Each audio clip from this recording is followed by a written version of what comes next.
How to connect Instagram to WhatsApp. This tutorial shows you how to link your WhatsApp account to Instagram through the Account Center on your Android device. First, open the Instagram app on your Android device. After that, tap on your profile icon at the bottom right of the screen. From there, tap the three horizontal lines at the top right corner to open your settings. At this point, scroll down and tap on Account Center.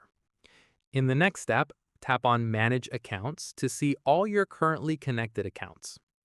Following this, tap on Add Account at the top of the screen to begin linking a new account. Once done, select Add WhatsApp Account from the options that appear. From here, you'll be prompted to verify your WhatsApp number to confirm the connection. At this stage, enter your WhatsApp phone number and tap Continue to proceed.